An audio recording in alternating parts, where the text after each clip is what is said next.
welcome back to episode 2 of Q&A with Calor and Akopyan.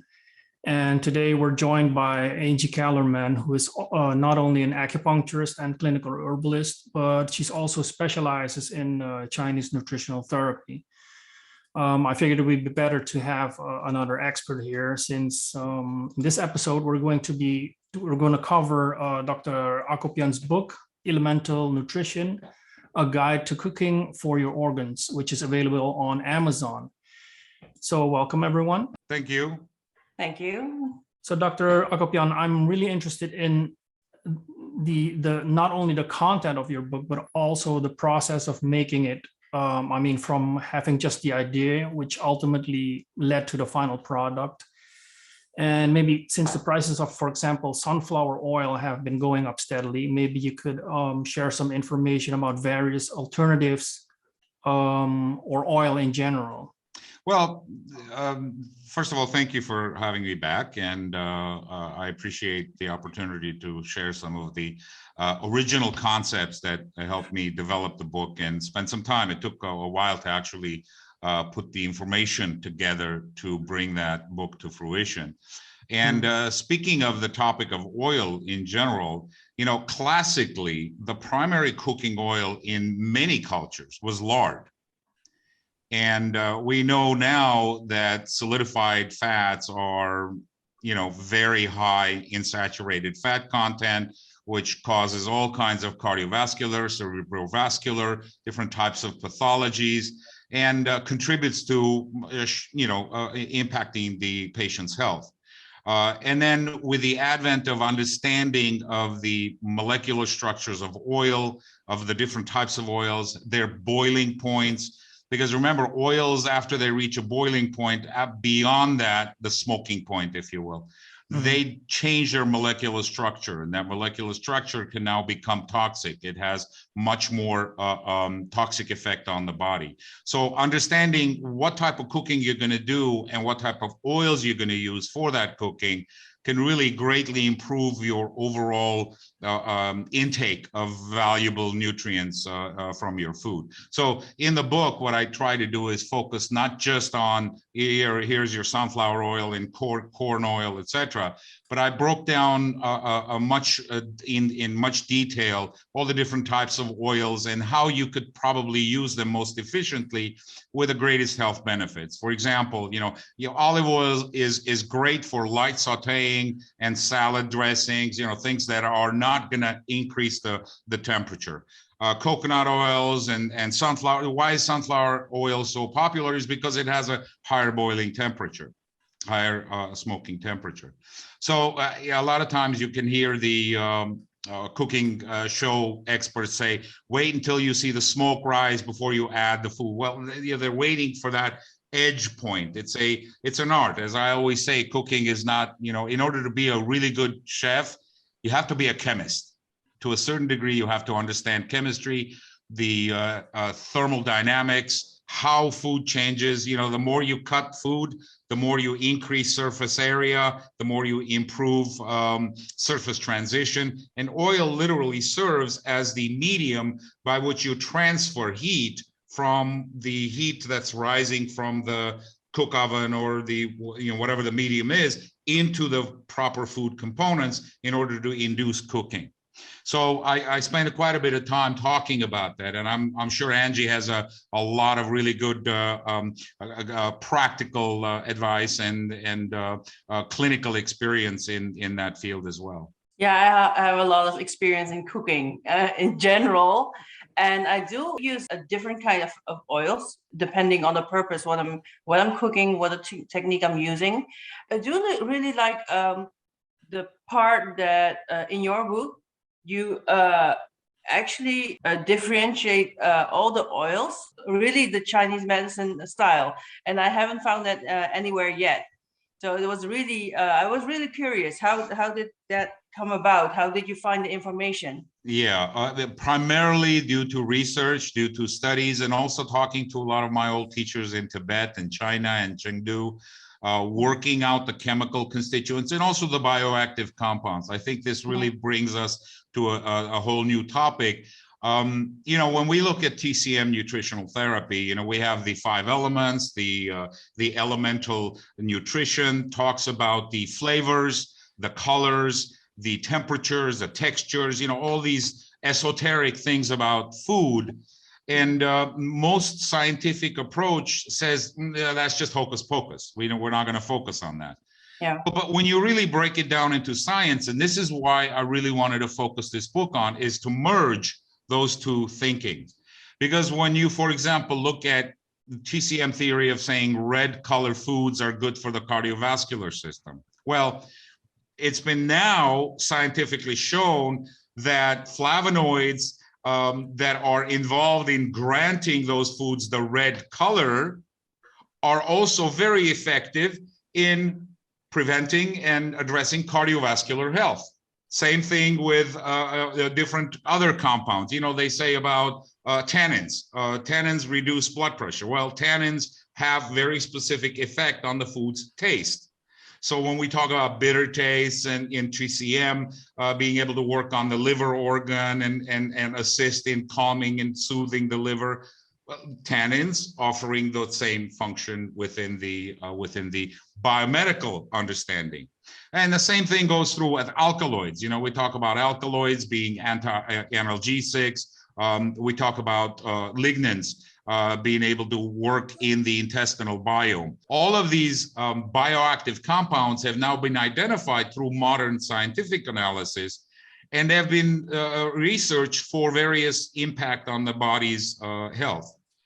And it's really interesting to see that a 5,000-year-old medicine talked about these things without the scientific tools and the knowledge to go through and analyze these molecular structures. That's why I think it's important to try to stress the differentiation. There are thousands of books out there about TCM nutrition or about nutrition in general, and I didn't want to just be one of so many. I wanted to take something that was given to me, thankfully, from thousands of years before, from masters and practitioners of TCM in the heritage, and then combine that with my biomedical knowledge and bring something relevant and specific to the consumer. That really stands out in the book, because I do have a lot of books on Chinese nutritional therapy. And exactly what I said, this is one thing that stuck out. And I was wondering, how did you find these information? Because I've read so many books about nutrition and about oils, because everyone is asking about oils in general, because most people, they want to lose weight, and they start asking about fats and oils. And then you have that information, that piece of information I only can give from my TCM point of view, and of course the knowledge about how to cook. So you limit yourself. And now with this new information, for me it's new, but it's very logical also, like what you said. It's like passed down from many generations, and now finally you can combine it. Yeah, but also I think we needed this book because, like Angie said, if you want to explain, if you're a pure TCM practitioner, there are not many books out there who dive into the chemical compounds and a Western scientific explanation of how food works. And I mean, even if you're talking to your patients and they don't understand all the scientific explanation you're going to be giving, they're more used to hearing Western scientific explanations. I mean, if you explain it in simple steps to people, everyone will be able to understand the concept of compounds and biochemicals. It just makes it, I think it's just a bridge that makes TCM nutrition more acceptable to the general public. And that's what was really needed. That's what we're going for anyway, right? So we're trying to promote TCM in this manner. And this is just another tool to make it more understandable, quasi-understandable, because they don't understand the science even, but as long as you say it's scientifically proven, then people are more willing to accept it. Yeah. Well, there are two types of books when I was doing my literature studies and, literature reviews of what's available out there in terms of the books. There's the really well developed TCM perspective, classical nutritional books.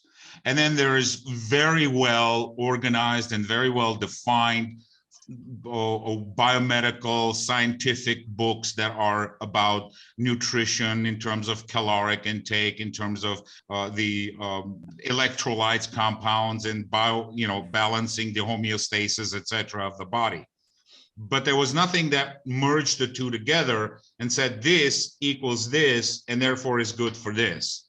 And that's why I think the book really resonates with those individuals, because those two types of books are for completely different audiences. Right. A TCM practitioner is going to read their book and then try to interpret that into a message for their patient. A scientist is going to read the book, or an MD is going to read the book on this side, and he's going to try to implement that into his practice. But somewhere in between, an average individual who's trying to live a healthy life is missing on the link between those two, as you said, the bridge, if you will. So hopefully the book serves as that function in bringing the two together. Going from research to actually publishing, how long did it take you? What were the steps? I mean, for the people out there that are interested in writing books and publishing books. It started with the concept of I was cooking one day. I love cooking, just like Angie. When you're in this business, you love to experiment. Chemistry, right? You want to see what happens. And I was cooking, and I looked at something, and I said, "This is such a liver food." And the idea sparked in me.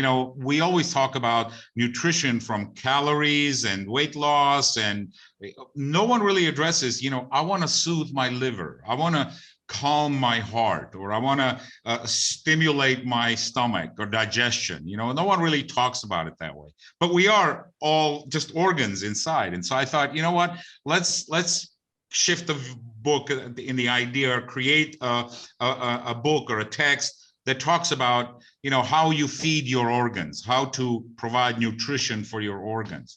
And I thought the best way to go about it is to look what's out there. It took me 6 years to literally do the reviews, the literature reviews, to try to read as many of the books out there as possible that fit this model, and then start doing the actual food research, start doing the per element, per component. The book contains substantial individual detailed foods and all of their bioactive compounds. I didn't want to focus on 1 gram of this equals this many calories. You can find that information, a plethora of it, on the internet. What I wanted to focus on is, what are the traditional medicines use this for? And not just in Chinese, but in many other cultures as well. Because one of the things that I discovered is every region and culture that has a biome of its own, of nature, develops a symbiosis with the people living in it. And that symbiosis creates healthful foods and toxic foods for that group. This is how traditional medicine in different regions and different countries are developed. Because in South Africa, you have certain herbs that are very unique to that area that are used medicinally. In the Amazon, in the Siberian region, in China, and in American Southwest, in the American Indians, all of these cultures created this symbiosis with their surroundings and partook the good value of the nature that provided in terms of healing. So the research that went into that was about 6 years. And then I had the fortune of actually engaging with a really good chef, a cordon bleu chef that loved the dabbling with chemistry. And she said, "My kitchen is yours, let's do it." And so the food components, the nutritional part is mine, but the photos, and she loves taking food photography, and so we thought, okay, let's merge the two together and come up with something that's really lovely. So I'm thankful to Mari. She's an incredible chef, and she's a vibrant woman. You talk about fire element, classic fire element. as I said, it takes about, it took me about 8 years. So about Okay. 6 in terms of doing the research and putting the notes together. The writing isn't that difficult. Once you have all the raw data and you have an idea of what you want to do, Mm. you know, in my belief, you want books to be stories that engages people. And, you know, that's why I talked a lot about my grandfather in the book. You know, he was a what's known a hakim in the traditional Near East Asian cultures. You know, hakims were the advisors to the viziers, the physicians of the court, if you will. Mm. And he would always tell me, food, the best medicine, food, the best medicine. You know? Because you can prescribe an herb or a pill to a patient, but you're limited by how well they're going to conform to taking it. Yeah. Exactly. Yeah. Food, they'll never miss their lunch. Okay. Yeah, that's right. They might miss their pill, but they'll never miss their food. Yeah, that's why it's interesting if you're practicing to combine, to give food advice as well. You know, it's like some practitioners focus on not only acupuncture, herbal medicine, but also give Tai Chi, Qigong advice. But I think when it comes to lifestyle, of course, but then food advice, like you said, you need to eat. Yeah. And if you can instill changes, subtle changes in their nutrition, and you'll create a menu that is not just look good, taste good, but it also functions good in the body. Yeah, yeah. Exactly the reason why I studied TCM. From our household, I mean, when I grew up, my mom was always cooking soups, like 4 or 5 days a week. We have some sort of herbal soup, and with the herbs that is being used in the Chinese formulas. When my mom cooked, it was not only about the taste. It was really like, okay, this is what my daughter needs. This is what the youngest need. This is what my husband needs. This is what I need. And she will combine it. It was never a one pot dish. It's always like a few dishes and a soup. And everything in it, it's always well balanced. So that's the difference that I encountered when I grew up, moved out of the house, ate with people, friends, and even with Dopey, with his family. It's like a different culture, different cuisine. So why do they cook like this? So it's really started me going on like, why do they cook like this? What is the reason? What is the culture and exactly the region that they grew up in? But not only the region, but where did they come from? Like in Suriname, people are from everywhere and they landed there. So their roots are somewhere in Asia, somewhere in Africa. So they took all those ingredients and made it work. And now it's the interesting part is, why does it work? Why do they eat like this? And even people there don't know why it is. It's only that they know, oh, it's brought from Africa, so that's why we're using it. Or it's because of the history, being a colony from the Dutch, from the British, that is making this dish, making the ingredients into this recipe. And I think it's really good to have some interesting books or people telling about those recipes, so traditional recipes, what you already mentioned, like in different countries or places, they have their own cuisine using the herbs known to them and works for them there. You know, you talked about something that really resonates well, Angie, and that is the adaptation. You know, it's not just adaptation to region, but there's also adaptation to seasonal and also the climate. And I think one of the best things that I can cite from the book is the seasonality and TCM, the theories that that the rich heritage that's behind TCM really focuses on harmony with nature, harmonious living with nature. And, you know, I'm working on my second book. I'm on year one of my second book. And it talks about the Taiji of life, the concept of how it's explained from a traditional perspective, from TCM, from the Taoist philosophy approach, if you will.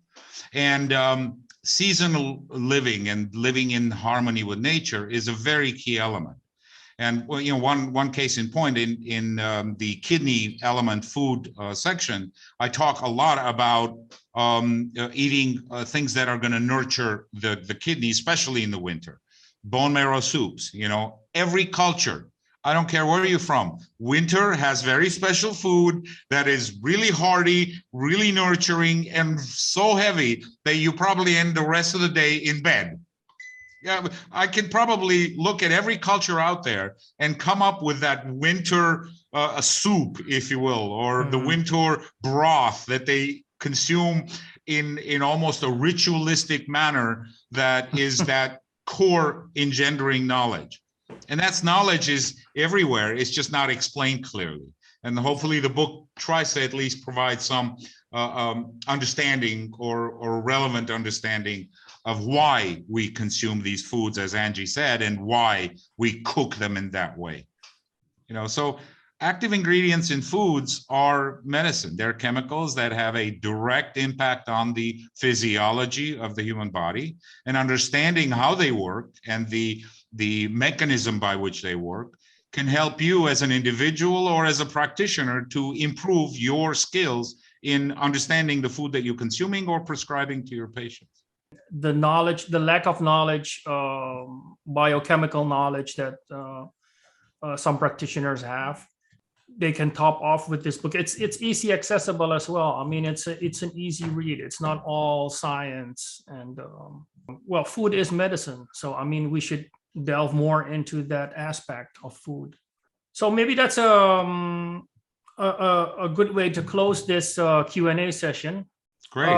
Book is available on Amazon for those of you interested in acquiring. Yeah. Or you can contact me directly. So either way. And stay tuned for Elemental Living version, part 2 of the series. Is that the second one you're working on? Elemental Living. Okay. Yeah. Okay. Thank you, guys. Thank you. It's very nice meeting you, Angie. I hope to have an opportunity to do a tandem cook. Maybe we can do a cook-off one day. Yes, let's do that. Yeah, I'd love to experiment with food. So it'll be a fun experiment. Yeah, we should. Well, the thing is, because we're in different countries, but otherwise we should figure out a way to do it online. You know, cooking. Why not? Yeah. Why not? We can have a YouTube cook-off. Yeah. Yes, we can. Yeah, sure. Yes. I'll work on it. That's the next project. That's the next project. There you go. Okay. Great. Thank you guys for having me. All right, you guys. We'll see you in the next topic. Episode 3, I think, right? Is coming up next. Great. Coming up, episode 3. Okay. Alrighty. See you next time. Take care, everyone. Bye. Bye-bye. Bye. Bye.